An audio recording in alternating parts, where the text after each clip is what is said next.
Good. I'm an orthopedic spine surgeon out of Newport News, Virginia, so the southeastern end of Virginia. I'm the president of our group, but we have 6 orthopedic surgeons. We have 2 pain management doctors, a pain psychiatrist. And in our journey, we've tried to, as an orthopedic practice, bring in all the cost centers that we possibly can. So we own our buildings. That's kind of primary thing. Own our buildings that own our physical therapy, own our MRI scan. In the CON standpoint, you guys familiar with CON? No, okay. So we'll talk about that too, because CON is really run by the states, or is commissioned by the states, but it's really run by the hospitals. And it's a tricky thing, but the CON runs things, so they divide the state up into planning districts and their certificate of need. In each planning district, the state says how many MRI scans you can have, or how many ERs you can have, ER beds you can have, or hospital beds you can have, surgical beds you can have. So they plan the districts like that. And the state has a commission run by the Virginia Department of Health, which has on its commission the hospital board members. So one of the fellows this morning was talking about trying to get a CON for, home health. And there was home health commission or home health people on the commission that were in competing entities. So that's what we're up against as far as the CONs are concerned.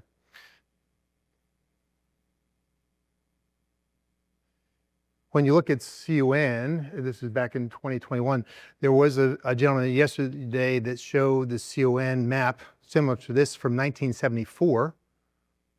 It looks almost exactly the same because no one's fighting CON. The state owns that, right? The state owns that, run by the hospital system, so the hospitals don't want anybody else to have anything else. So if you want our practice, try to bring in all those kind of cost centers. And MRI scan, the guy that originated our practice, he actually bought an MRI scan early before the CON laws came forward. And he did his first MRI scan the night before the law went into action. So he didn't have a CON. So we went, 15 years before we wanted to build a bigger building and had to move our MRI scan 1.5 miles down the road to the new building. They required us from the state to have a CON to do that movement. That doesn't increase the number of MRI scans in the planning district, doesn't change anything that have to do with healthcare, but it now requires a CON. So we're now required to follow their rules. This is the map of what's involved in CON. You see in Oklahoma, Nebraska, there aren't CONs. So when you ask me, is our surgery center similar to Oklahoma? Not really, because we need to get a CON. These are the multiple things you see in Virginia. We're at number 22, 25 is the most. The types of things that are regulated by a CON. So you can say my state doesn't have a CON, or my state has partial CONs. North Carolina just decreased the regulations on CON, so they were able to change some things from a surgery center standpoint. So endoscopy centers that can now be done without a CON, which seems really ridiculous in this day and age that you can't have an endoscopy center. It's only the doctor and the patient. Why not, not having anything else there? So our journey in this started, like I say, we were building our practice and building the number of ancillaries we had in the practice, trying to survive in this world. And we said, well, we want a surgery center. So back in 2017, we partnered with one of the local hospitals there to build a surgery center. They didn't really know what that meant. They knew it meant it was going to be taking patients from their hospital to a surgery center. So we signed a very good deal so we would own 70% of the surgery center. The hospital would own 30%. So we would bring the patients and do the surgery and get 70% of the profits while they got 30% for bringing the CON. It was good for us. We really liked that and did very well until 2017, where the hospital said, we're getting killed on taxes. I had a discussion with their president. What does that mean? So they are a non-for-profit hospital, as most hospitals are. You know, hospitals make profit or they wouldn't be in business. So that means they just hide their money, right? They can go and become a nonprofit because they'll spend some money on buildings, or they'll spend some money on parking lot and that sort of thing to hide that money. They couldn't do that in the surgery center. So all the money they were making in the hospital or from the surgery center went to the hospital's bottom line. They couldn't hide the money. So now they were getting taxed on that money. So in 2017, they bought us out. Probably the best investment I made in my life. To make that after 5 years, we made a lot of money. And we said, well, okay, we like that surgery center, so we're going to do it on our own. We started making those plans to make a new surgery center. And they partnered with a different hospital at that time. They said, yeah, that's great. We're going to go do that, be part of this. We wanted to have our patients not come from our hospital. We're partnering now with the new hospital. And they didn't want to see their patients leave and go to the surgery center. So we said, okay, let's work together. By 2019, we had most of the paperwork done. They decided they're going to do a fair market value, which you have to do if you're going to move CONs. It has to be fair market value from the state standpoint. So they did a fair market value of what a CON for an operating room would cost at their hospital because they were losing our business. They figured out, or if you know anything about fair market value, the hospital basically tells the fair market value team what they expect to see. So they are expecting to lose $3.5 million per year off of each OR.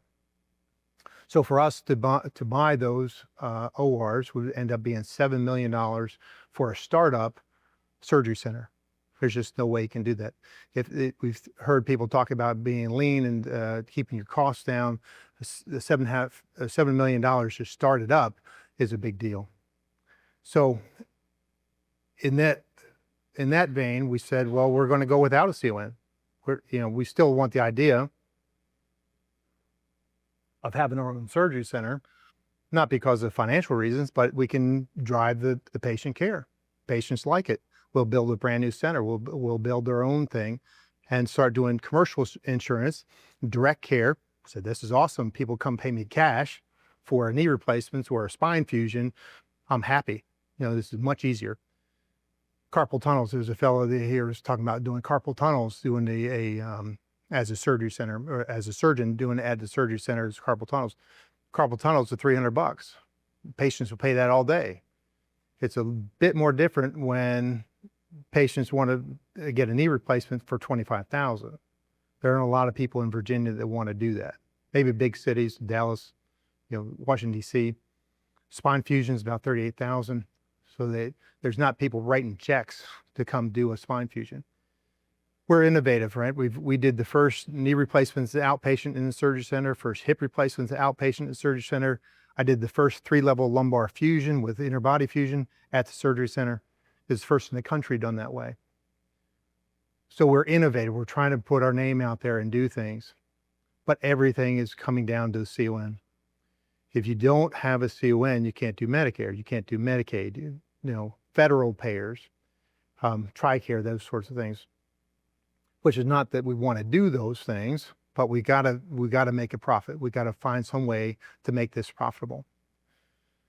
So through all of these steps, we come to a point now where we apply for our CON and the hospital says, no, listen, we will help you, right? The hospital, again, they will help me. The IRS is going to help you, right? The hospital is going to help us do that. Will partner with us and make sure we get the CON. So I said, we've done this dance before, we're just going to start doing it. So we started our practice in 2020, built our building without a CON, without any basically revenue. But in 2020, October 2020, we did our first surgery there. Some of the pitfalls, that's hopefully why you're here, you learn about my mistakes, but some of the pitfalls that you can't talk to commercial insurance about getting on their plans as a new center until you have the center open and running. What in the world? So I got to start doing surgeries for free because no one's going to pay me. I got to find enough direct care patients to do surgeries because no one's going to pay me. And I still have a building that I have to pay for. So a year and a half, 2 years of working on insurance to get an insurance plan to pay for surgeries at our center. So each of those, all the commercial insurance, they've all fallen in line now, but it takes you a year and a half, 2 years to get a contract that's worthy of what you need to do. I would think, so I've got to talk to these insurance companies to get the contracts done. I would think that'd be an easy sell. I'm going to give you a cash price of $25,000 for a knee replacement. The hospital down the road, both hospitals, 3 hospitals, will charge you $60,000. So great, insurance company, this is what I'm going to offer you, half price. Isn't that wonderful? They didn't want it. So this doesn't make any sense to me as a business person. As an insurance business, I would think that would be awesome. It would save you a whole lot of money. And my partners do 500-600 knee replacements each a year. So that's, millions of dollars that they're saving just by having them done in our center. So I learned this trick about insurance.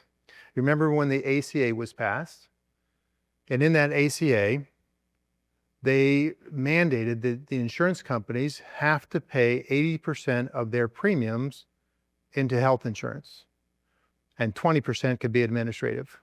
That sounds like a good thing. Well, we can 80%, that's great. So the insurance companies aren't ripping people off. They're paying for health care. That sounds like a good thing. But insurance companies are businesses, right? They're not in it for health care, as we all know. They're in it for the money. So if you keep the premiums high, they can take that money that your capital is paying premiums. They can invest that, put it into making interest and put it into the stock market and make big money. And then at the end of the year, give you back that little bit that you were paid extra for your overage on your employers, especially employers, primarily employers, some individuals. So they don't really mind if they've had some extra premiums to pay back because they've already made double on what on their interest and insurance investments throughout the year. So I figured that out with trying to talk to some of these people about what that means from insurance. Why don't you want to save money? And they don't really care about saving money. That was shocking to me. Maybe not to you, but that was shocking to me to figure out where that was going. So CON, we talked about CON regulations. So CON regulations regulate everything, right? In our state anyway. CON regulations, MRI scans, ER beds, hospital beds. A little tricky about CON in hospitals. The hospitals run that system, so they're board members of the hospital on our CON commission. So when I go to the board and say I wanted to get a CON, I got to testify before them because of why I want to move my MRI scan. It's a couple of miles down the road. I see board members from local hospitals on that commission. So it's really a conflict of their interest to be voting against it at all, but they do, right? They have their attorneys write up reasons why we shouldn't be able to move our MRI scan. The hospitals also bank things like ORs and hospital beds. So a local hospital there is licensed for 500 beds. They use 300. So when you go to the CON commission and say, I want to open a new hospital with 100 beds, they say, well, we got way too many beds as it is, right? Because they're not using them. They're just putting them in the bank. They're ORs as well. So they've got license for 20 ORs, but they only use 15. And why is that? Just to stifle competition. Talking to your senators and talking to the people that are in charge of or supposed to be in charge of the Department of Health or the CON Commission may be helpful, but it depends on how much he's getting from the hospital, how much is in the back pocket of the hospital. So these folks will lobby, of course, and they have a lot more money than we do, or to lobby for their interests, and I don't fault them for that. But from a legislative standpoint, every year since I joined the practice back in 1999, we've been promised that there would be regulation changes in CON. It's on the docket every year and never goes through. The hospital systems throughout the state will just shut it down. They'll talk to their lobbyists and talk to their legislatures and talk to the guys that are paying our legislatures to figure out how we can get around that system. And they do that same thing. They'll, like you say, hospitals hide their money. So when you go to the CON commission, you got to present your reasons for this, and you want a new ORs in your area. And the hospital says, well, we have lots of ORs, we have lots of room, come work at our place. We're only at 50% usage. And there's the trick in that. So the hospital will say we only have 50% usage, meaning that they only use their OR time about half the time, right? So that means they have another half there. They can accommodate any surgeries you want to do. But then you'll see them apply for a CON the next year or the year before, where they tell the CON commission they have 125% usage of their ORs, the same ORs, and they're hiding those other ORs that they have in their back pocket. It's all a lie, right? They will use any of their legislative powers and all of their money to try to prevent you from doing what you want to do. One of the ways that we found that is beneficial is from an employer standpoint to go to employers and tell them we can do your surgery for a lot less. It's in Virginia, it's a fairly difficult, but so it takes some work. So it's a lot of stuff for the practice to do, as well as try to educate employers. In Virginia, the self-insured employers have underwriters, through their network, like a Cigna network or a Blue Cross that runs their network. And they will write into their self-insured contract that you have to use their network. If you go outside of that network, then they will cancel your whole contract. So I do spine surgery. I don't do gallbladders, and I don't do tonsils, that sort of thing. So if they cancel that whole contract, then they can't do anything else. So there are some ways to do that. You heard the other day about bolting on a product onto their insurance for their self-insurance. So you can. It takes a lot of work. We've done that with a couple of employers in our area with TPAs that are amenable to it, to try to work with them. Employers are scared because they got to, are managing 1,500 lives, and they don't want everything to fall apart. And the plan that they're working on works just fine for now. But so they want to find a way to get around that without having to get rid of their plan. The other thing that we found is actually on the CON side, we have an ophthalmologist in Norfolk, just south of us. He's a fairly innovative guy, that he went to the CON commission to get a CON about 2 years ago. He's just granted it about 6 months ago. About 2 years ago, $250,000 to try to figure this out. It costs $20,000 for the application.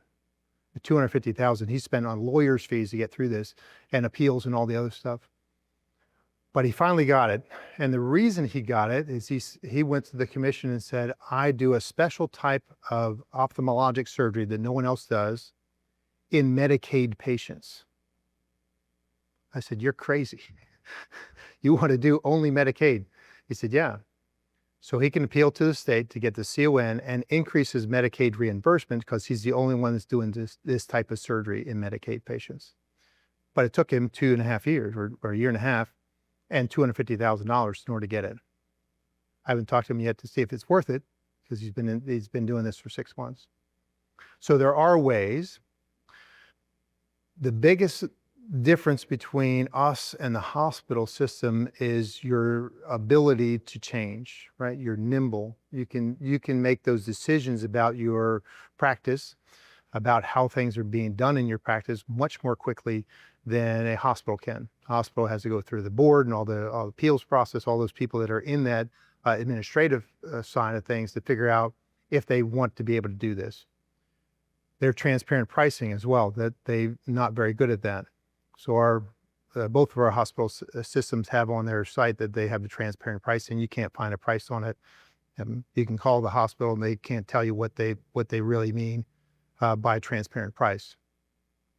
So those two things, you're nimble, you can figure things out more quickly, and you can get back to the employers specifically to tell them this is what your prices are and be transparent about it, and change prices or change what you want to and how you're accommodating those employers very quickly. The hospital can't do that. So you get to grow those relationships with those HR people. And like I say, it's a lot of work, a lot of schmoozing, a lot of talking to people and shaking hands and having dinners and that kind of stuff. It can happen. So there are ways to do it. So have heart. It will happen. It can happen. I was more encouraged by having a Republican governor come in and Republican legislators come in for Virginia, and it hasn't changed anything. That encouragement has waned at this point. Any questions, anything I can answer in my last 5 minutes? It takes about a year, 18 months to get that done. So if you're not depending on that thing to happen for you and that insurance plan changed, it will happen more quickly if it's the same underwriter, same network. So if a Cigna network is running a self-insured plan for a construction company, and then in our area is a shipyard. So if there's the same Cigna that's doing that network, then there's more apt to change there quickly, or more quickly. It takes about a year. The first one, 1.5 years, the second one, about a year. But it takes some time.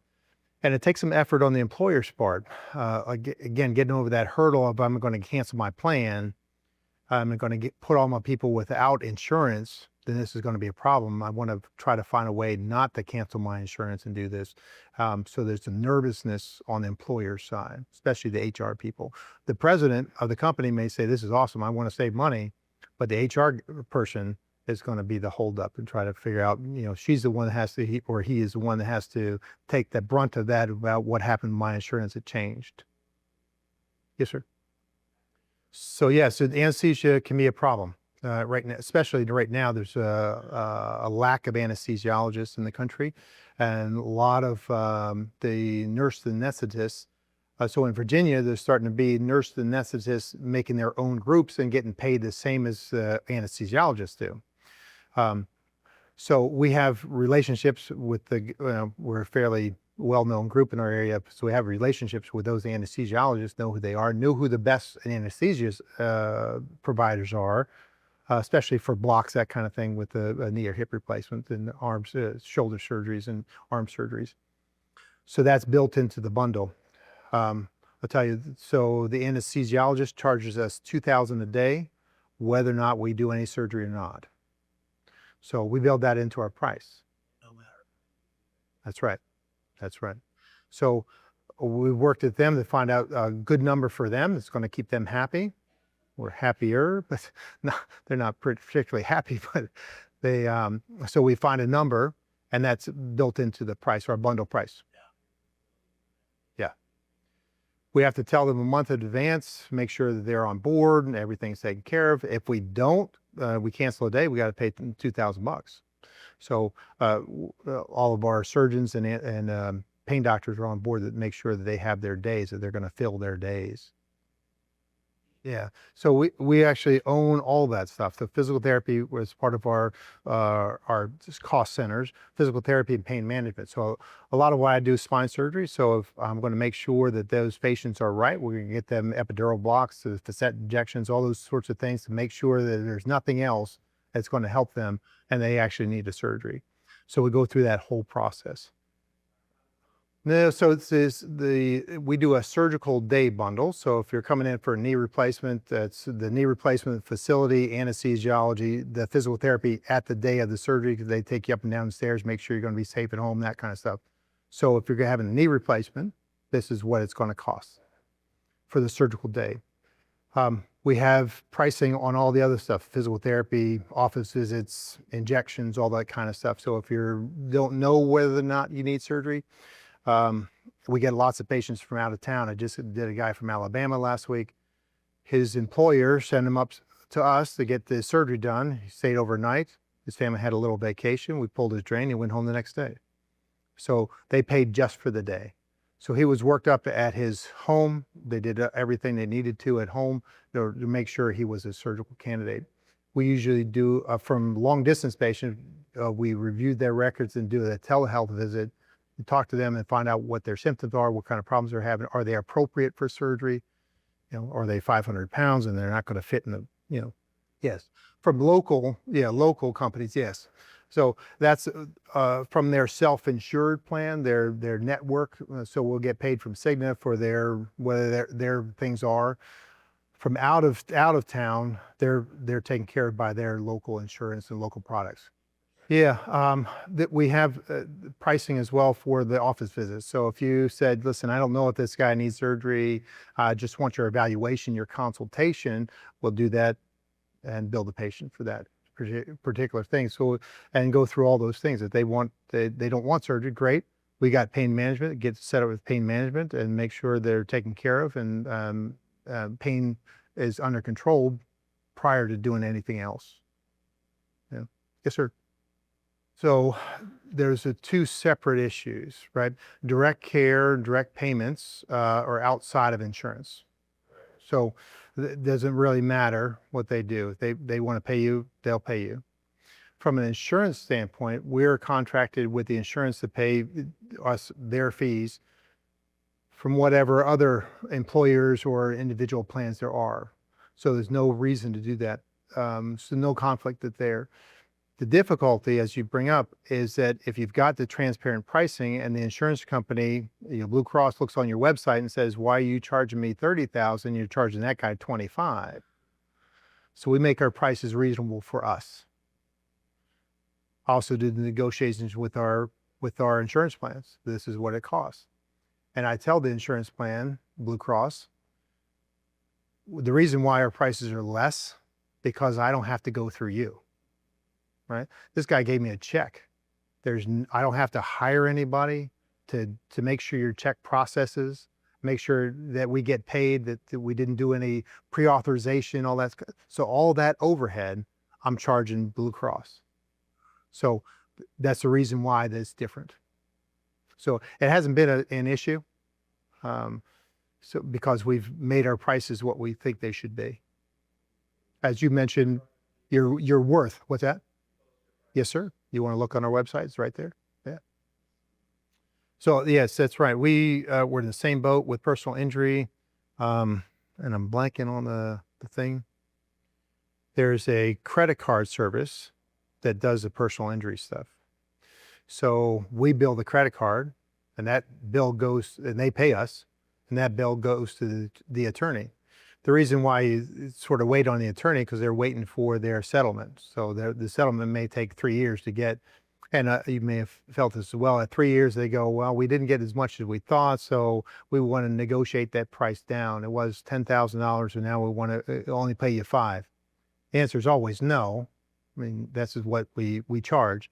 But if I could get you that name of that that credit card, because the credit card just pays us, and then we don't have to worry about it. What's that? No. Yeah. Yes, sir. So with personal injury, we just give them our charge. Normal, negotiated rate with Blue Cross, say $250 for an office visit. It's $500 for them. We just give them their charge. They just pay us, and they send the bill to the attorney. So the attorney has to pay them. I'm not going to wait for 3 years to get that money back. Otherwise, we just won't see you. In our area, we're the only ones that do it. Right? This personal injury is a whole big headache. So if you want our opinion and you want to get your patient taken care of, this is what it costs. And you don't have to send them to us. It's fine. I'm happy not to do car accidents. I'd rather do surgery than work on back pain. No. I'm sure they put some percentage on there, just like every credit card does, 20% or whatever. Yeah. But they've signed up for it. Thank you.